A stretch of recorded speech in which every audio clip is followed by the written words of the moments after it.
And we are live. Welcome everyone to episode 38, Networking Without Losing Your Mind. There is a story behind that title. We will get to it. But first, let me introduce our guest today is John Chen, founder of Blue Tide Catalysts. John, we are going to ask you all sorts of questions about what you do. But before we do that, we'd like to start off by asking, what's one cool networking event you've been to recently? Well, first of all, Jeff, thank you for having me today. I think the coolest networking event I've been to recently was actually in California. There's a guy who hosted a Final Four poker party in his garage. Now, his garage is like he rented out an industrial garage. He restores cars in there. He puts like 500cc engines in there. So we had like a car hanging above us, right? And there's a poker party and Final Four and a guy serving tacos. Ton of people there, super fun. And he does it once a year, Final Four time. Awesome. That's really cool. It's like a good event. Yeah. Good food, good taco. And I won the table that time. The car was like right above your head, though. Yeah, he had like, I think some of the cars like, on the lift. He had the car on the lift. Oh, on the lift. Above us. Yeah. He had some really cool cars. Classic. Pardon me? I was getting a little nervous. I used to work at Cracker Barrel and we'd have stuff hanging from the ceilings. And apparently we learned that people don't like it when like there's a saw with a blade down like above their head. Yeah, I could see that. Yeah. Anyway, so John, before we dive into the conversation about networking, tell us a little bit about Blue Tide Catalysts and what you do, so that the audience understands, kind of what your business is. Sure. So I guess I'd say I'm a business coach that helps CEOs grow their businesses. My sort of tagline, my primary focus is helping them exponentially accelerate the value of their business without losing its soul or their minds. So a couple of things there, right? I'm really focused not only on just growth for the sake of growth of a business, but focused on understanding what it means to the valuation of the business, right? Because at some point in time, every business owner needs to exit. And most of the time they don't think about that. They get to a point, I've heard a story about a guy walking in with a $10 million check, putting it down on his financial planner's table and said, help me plan with this. And, he missed out on a lot in terms of tax savings he could have had, as well as just growing the business. So I help him grow the business. And I say without losing its soul, because for me, I'm a sort of 6-time entrepreneur, long-time Fortune 500 consultant, and culture, soul, make it a place that people love to work, enjoy working, find a sense of meaning, purpose is really the greatest competitive advantage for a company. And then having been a CEO, I know how crazy it can be. And so I help people do it without losing their minds and build a place that they can enjoy working to. Awesome. Well, why don't we start off? I'll start off with a question and I'll let Stephen and Taylor jump in, but I'll start off with a networking question is, how has networking played into growing Blue Tide Catalysts? I mean, networking is everything, right? So, and when you're coaching, it's a relationship referral-based business, right? It's a relationship-based business. So, most of my time, most of my day is spent networking, meeting new people, building deeper relationships. That's where my clients come from. It's got to be, CEOs are frankly, where are they? Where do CEOs hang out? It's hard to find them, it's hard to get to them. And the best way to get a CEO's attention is not directly.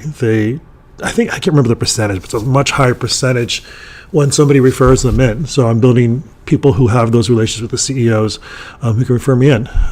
So it's a huge part of growing my business, but it's also a huge part of meeting people that I can help serve my clients. So Stephen and I met, right? And Stephen, I've used his services for my clients. Every single client gets a new case of custom branded wine from Stephen. And so I'm able to bring people like Stephen to serve my clients, as well as other partners that I can help bring to my clients. So it's a two-way street.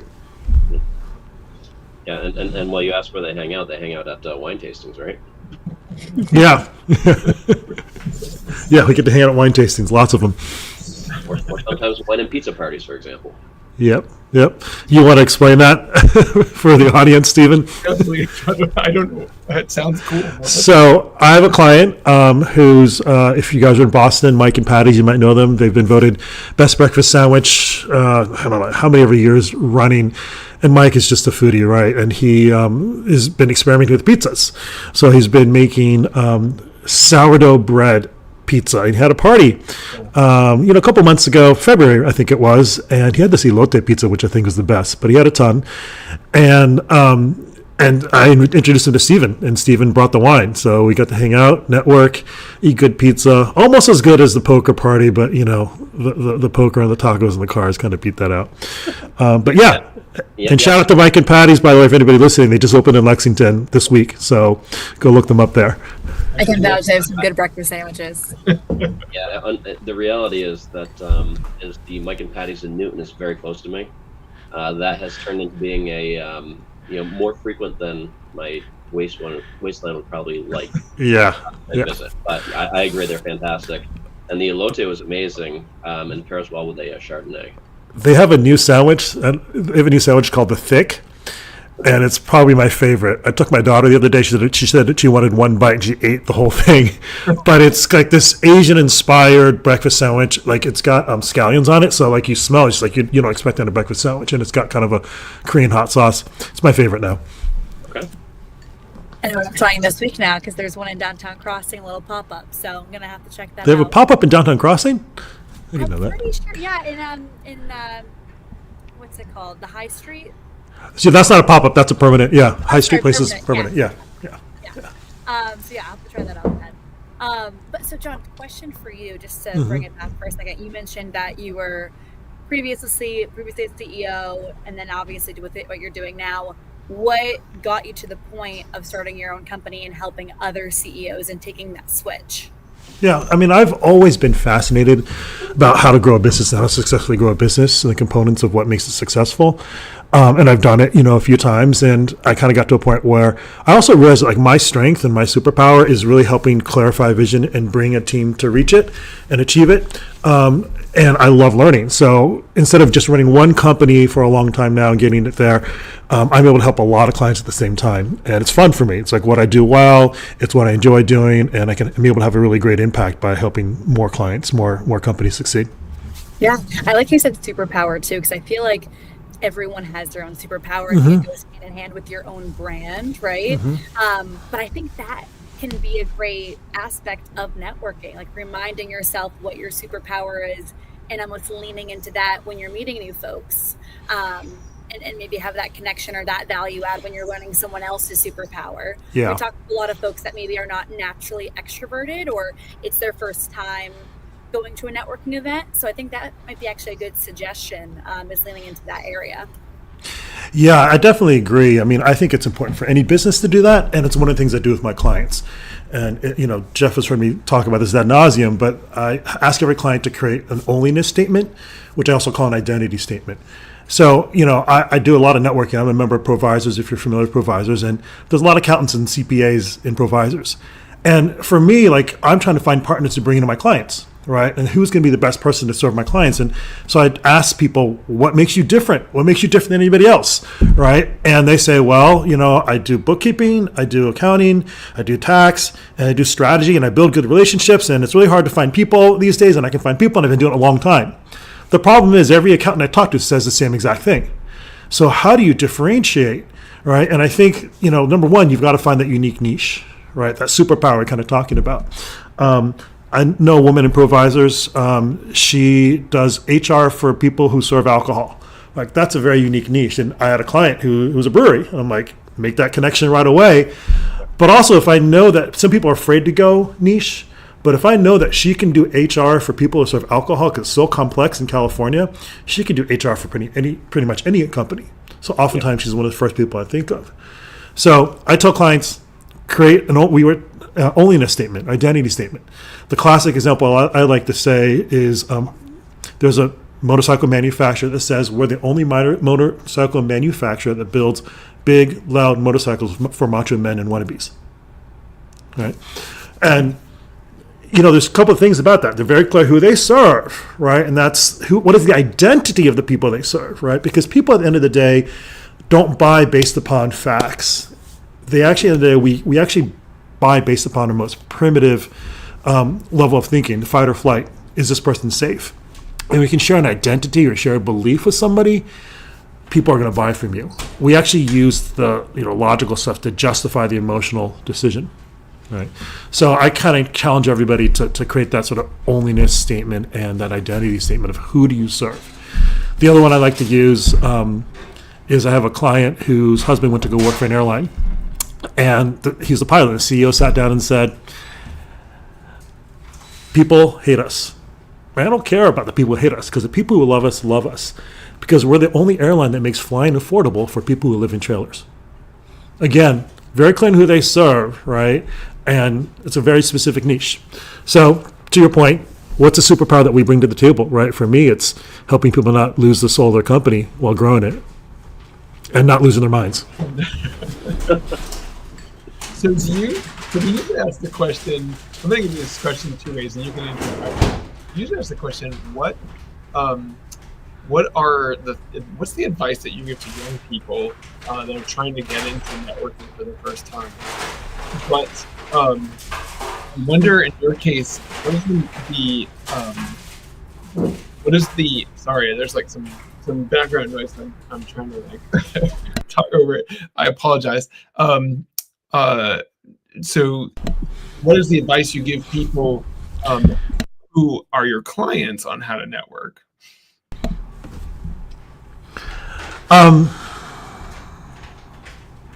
You can do the young people or the clients, either one. So. I mean, I think a couple things that I would say that are I mean, there's a lot of things probably said about networking, right? And I don't know if I'm giving anything unique, but I will say, focus on giving, right? And it's probably said a lot. Focus on giving, right? Not on getting. The more you serve people, the more that you're going to be known if somebody helps, and the more people are going to connect with you. I think the other advice that I've been thinking a lot about lately is follow up, right? Which means follow up. If you get a referral, follow up with the person who referred you, right? Let them know what happened. A lot of times people get the referral and they move on and they don't come back and follow up. And I've been trying to be more diligent about that because most people don't. But you continue to strengthen that network and build that relationship if you follow up and thank people. And they're going to remember to think of you next time too. And it gives you another opportunity to continue to build that relationship. So maybe that's a little bit unique that has been talked about in this podcast before.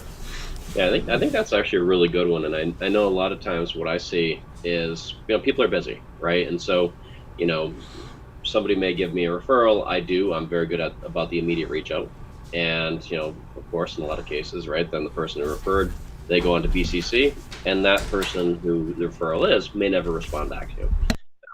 Sometimes those get easily missed, to be quite fair, right? And that's easily done.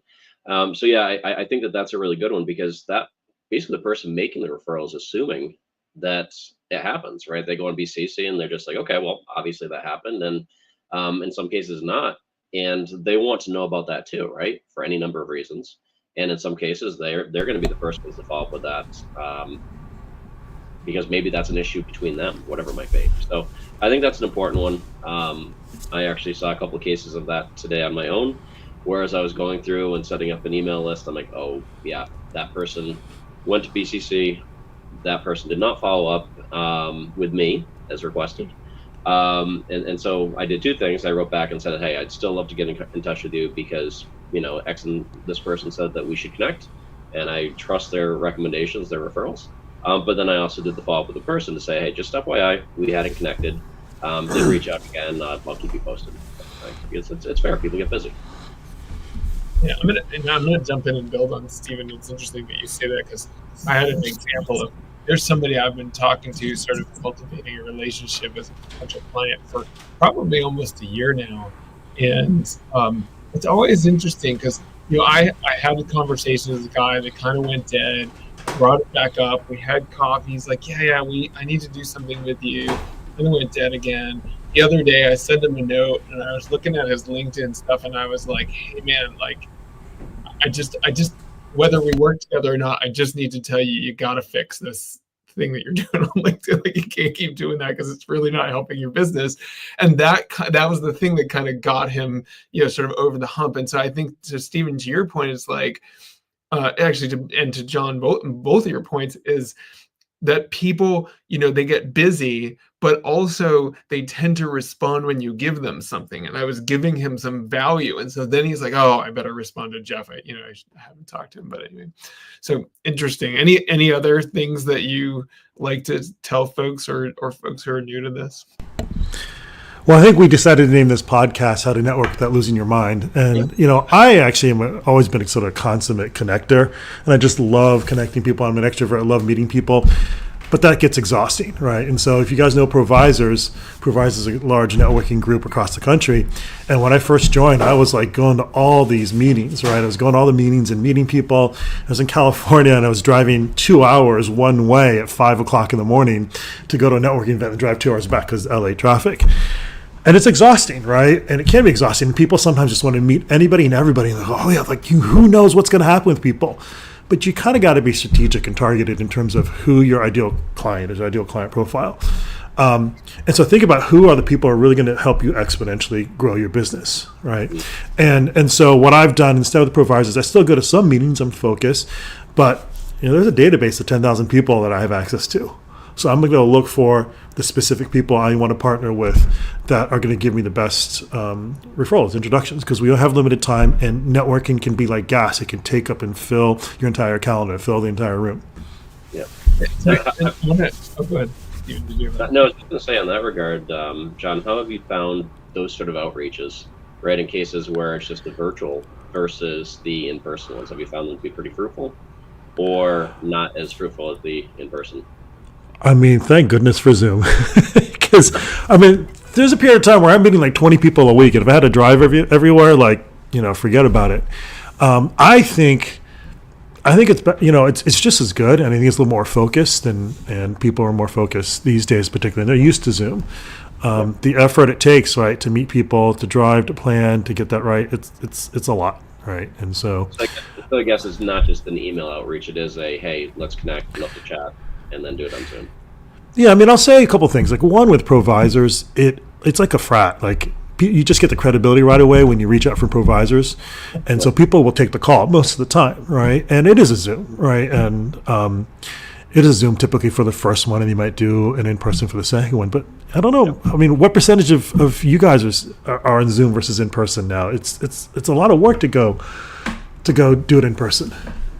I think if they're local, right, like to your point, I think time is, you only have so much time in a day, and also energy. Even those who are super extroverted, which I would definitely say I am myself, we all have a battery cap, right? And we also have, life in general. So for me, it's when I get the time with someone, whether it's in person or virtually, like that is precious time, and I want to make the most of it, not only for myself, but for them, and make sure it's impactful. So if someone's local, absolutely, I want to connect in person if it's not a big ask, right, on the other person's level.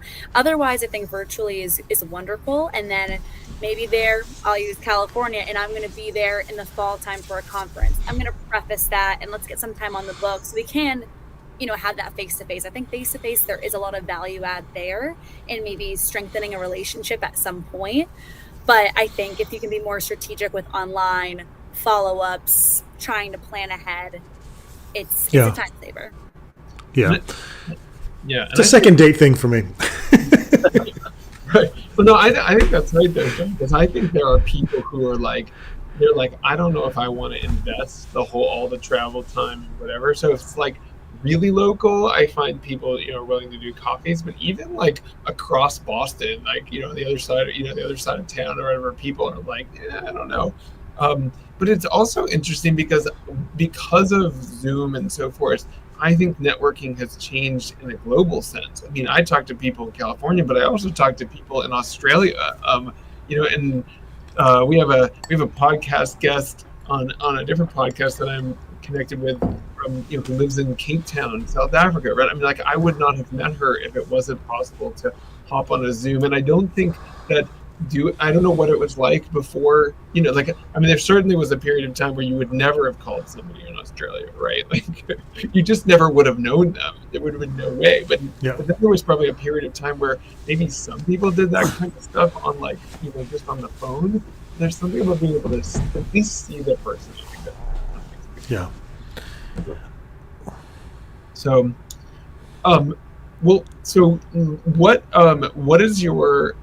is your favorite? Oh no, actually, I'm going to do this the other way. What is the thing that you see people doing in networking where you're like, do not do that? Interesting question.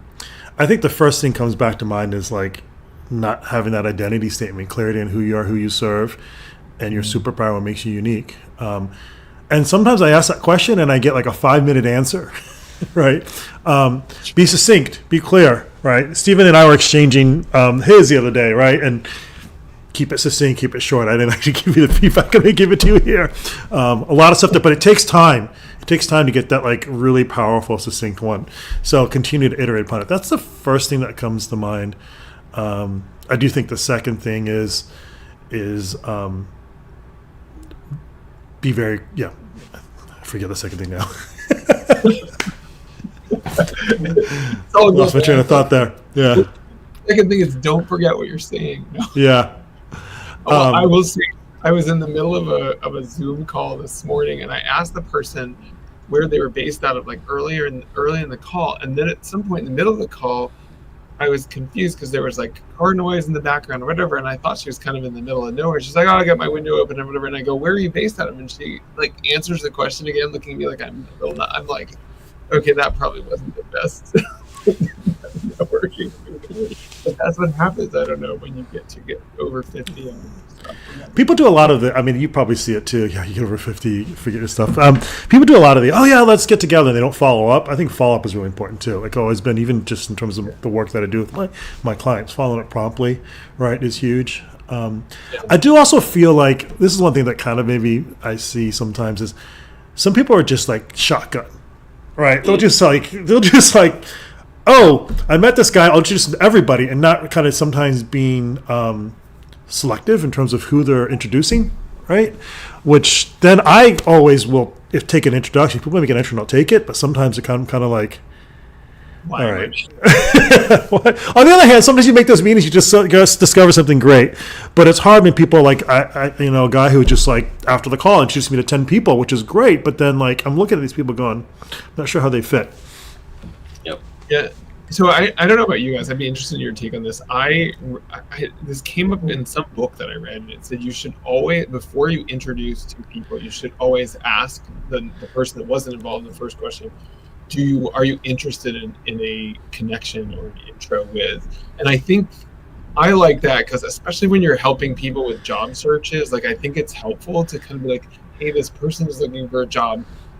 If you let me know if you're interested or willing to talk to them or whatever. But do you all do that? Is that something you believe in as well, or do you just introduce people or whatever? Yeah, I was going to say for job searches, yes, I always do that. I always ask the other person to say, this is what's coming across my desk. I think there could be some synergies between you, but again, I just want to make sure that we clear this with you first, and that's been very, very well received. From a broader referral perspective, I think it depends, because some cases it's very clear that it's a good fit, right? There's similar end clients, those sort of things. In other cases, sometimes it's a stretch. And I've had a couple of cases where, quite frankly, I don't have a lot of time. And I think that there's enough meat on the bone to make it worth it. But then I will often say to the person that I'm making the referral to, this is the reason that I did it.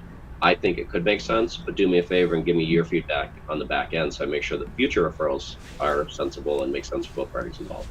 And that seems to have worked, right? Because if I don't do that in some cases, nothing will happen because I'm just too busy. Yeah. John, how about you? Yeah, I'm with Stephen. First of all, Stephen's probably the only person I know who actually says, hey, I'm not sure if this is a good fit. Let me know if it is, which is great. I don't know anybody else who does that. But similarly with him, like for jobs, yes, I'll probably ask first. But for networking, most of the time I don't, because frankly, it's a lot to go ask and wait and then remember. And for the most part, I'm relatively more of the sniper with my introductions. I go try to make sure there's a good fit before I do the introduction. Interesting. Taylor, what's your take on it? I'm typically running around and physically in person running around. So I'm a big fan of calling, especially if it's a newer relationship or under a 2-year mark relationship. What I'll do, and I'll give an example, is I work in construction and real estate heavily. I was building with an architecture firm, and I knew they were trying to get into a certain area. Being multifamily, I had a client and a developer looking for an architect intro. And again, we're talking about relationships, right? Like I'm not going to just introduce my context my deep relationships just to anyone. Like, they're prized possession to me, and I want to make sure that I'm not wasting their time. So I'll always ping them, right? Maybe I'm running into another coffee meeting. I have their cell phones. I'm going to leave them a voicemail or shoot them a text or an email and say, hey, or I'll do it like, the subject line being client intro, and just say, hey, give me a call really quickly if you're interested. I can get this over to you. It adds value to them because they're like, hey, Taylor's taking 2 seconds thinking of me. It's also a client, which obviously that's very valuable. But that's also another touch point with my either prospect partner or actual partner, and having that 5 minutes, because I don't know about you all, but I'm not talking to all of my relationships all the time. Some folks I have quarterly coffees with, but the random, out of the blues, it's helpful. It's been helpful, at least with the relationships I've been building over the past couple of years. I like it.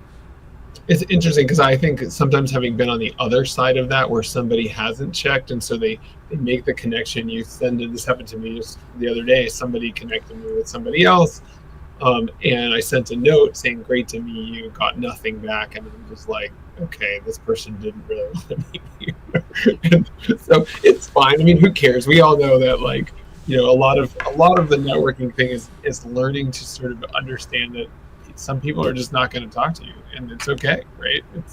Well, it's funny. I've actually had cases where, for example, Taylor and Amelia could actually both have a good reason to connect with a person, and I've literally just and even another person on top of that, and as Taylor knows, I've shoehorned those together where sometimes it's a 3 for 1 type of thing, right? So I'm just super busy, and it's like, if I don't do this way, sorry, it's not going to get done. So Taylor, Amelia, third person. Meet everybody. But you have the connection of the podcast.